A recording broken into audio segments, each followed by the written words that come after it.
तुम्हें कितनी बार बताया है मेरे तैयार होने से पहले मेरा नाश्ता तैयार हो जाना चाहिए। शादी के 25 सालों बाद भी मुझे क्यों बार बार एक ही बात बतानी पड़ती है लता। तुम्हें क्या है, तुम तो आराम से घर पर रहोगी, मुझे काम पर जाना पड़ता है। तुम हो कि हमेशा बेवकूफ़ों जैसी हरकत करती हो। अगर तुम यह जानबूझकर करती हो तो याद रखना मुझसे बुरा कोई नहीं होगा। आज भी प्रशांत का पारा चढ़ा हुआ था। इन कटु शब्दों में अपना गुस्सा उतारते हुए गीला तौलिया कुर्सी पर फेंकते हुए प्रशांत गुस्से से लता की तरफ देखने लगा। लता के लिए प्रशांत का यह बेवजह का गुस्सा कोई नई बात नहीं थी। वह महीने में 3-4 बार ऐसे ही लता पर बरस पड़ता है। पहले पहले लता उसका विरोध किया करती थी, लेकिन जब कई सालों तक प्रशांत में कोई बदलाव नहीं दिखा तो लता ने खुद को ही बदल लिया। अब प्रशांत के कुछ भी कहने से लता को कोई फर्क नहीं पड़ता था। प्रशांत की हर बात वो चुपचाप सिर नीचे झुकाए सुन लेती थी। शादी के पहले 5 साल तक लता ने पूरी कोशिश की थी कि प्रशांत को बदला जाए, लेकिन फालतू का गुस्सा करना और बाद में लता को भला बुरा कहना, यह मानो जैसे उसकी आदत बन गई थी। कोई भी वाद विवाद होता तो प्रशांत सीधा लता को बोल देता, अगर मैं तुम्हें अच्छा नहीं लगता तो क्यों नहीं चली जाती अपने मायके? क्यों रहती हो मेरे साथ? इतना सब कुछ होने के बावजूद लता प्रशांत के साथ रहती थी, क्योंकि उसे अपनी बेटी की फिक्र थी। और वह जाती भी तो कहाँ? अपने बूढ़े हो चुके माँ बाप को इस उम्र में परेशान करना वह नहीं चाहती थी।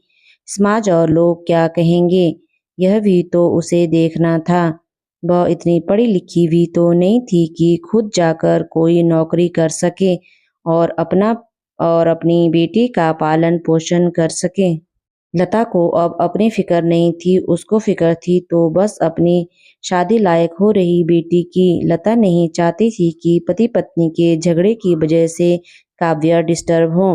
काव्या की पढ़ाई पूरी हो चुकी थी, उसके लिए अब शादी के रिश्ते आने लगे थे। कई रिश्तों को काव्या ठुकरा चुकी थी। 2-3 महीने बाद एक अच्छा रिश्ता आया। रिश्तेदारों और पहचान के लोगों ने भी लड़के के बहुत गुणगान किए थे।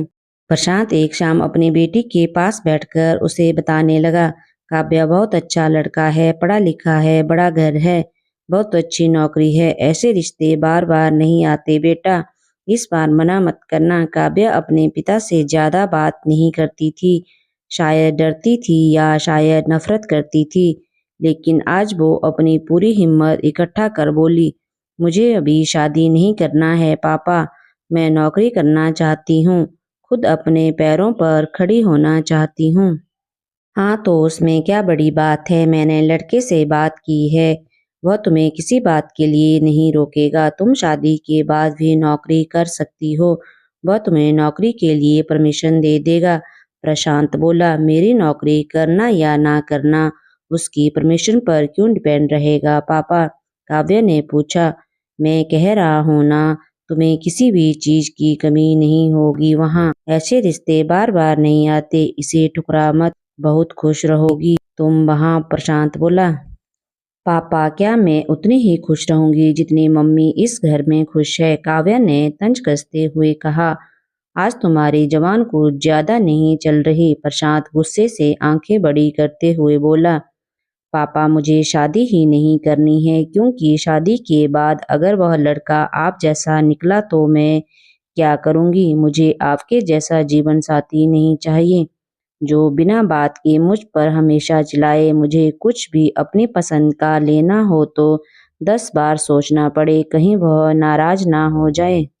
मेरी तबीयत कैसी भी हो उसे परवाह ना हो, रोटी थोड़ी सी मोटी बन जाए तो घर सर पर उठा ले, उसकी चेक बुक ना मिले तो भी मेरा ही दोष निकाले और हर छोटी मोटी बात पर मुझे मायके जाने के लिए कहे।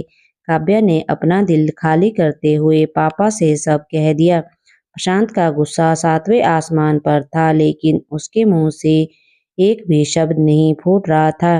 वो काव्या की बातें सुन रहा था। काव्या उतना ही बोलकर चुप नहीं हुई। आज पहली बार वह अपने पापा के सामने इतना कुछ बोल रही थी। पापा, आपने माँ के साथ हमेशा गलत व्यवहार किया है। आप अपने ऑफिस का गुस्सा बिना सोचे समझे माँ पर उतार देते हैं। कभी इस बात की परवाह नहीं करते कि उन्हें कैसा लगता होगा। आपकी बातें सुन सुन माँ ने अपना स्वाभिमान खो दिया।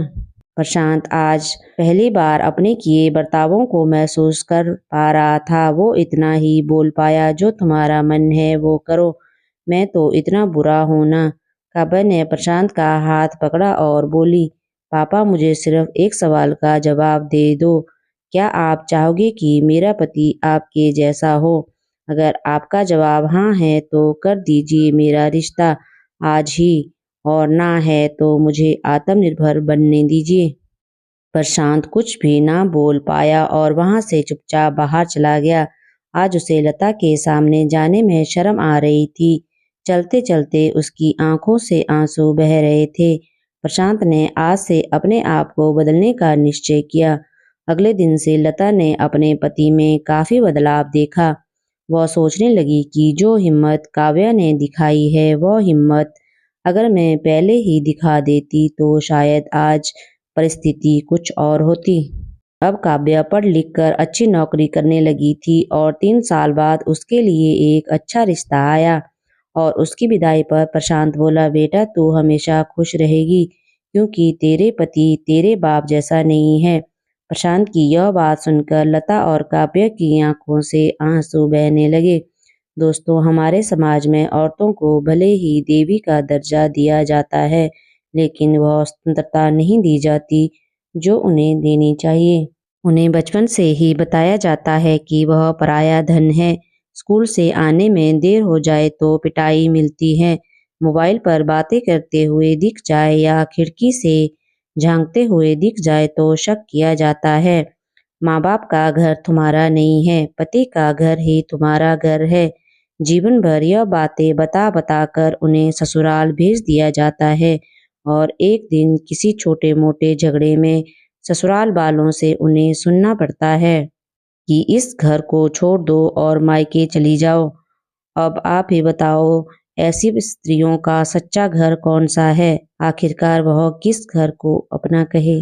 दोस्तों, ऐसी ही कहानी सुनने के लिए मेरे चैनल को सब्सक्राइब और लाइक करें। धन्यवाद।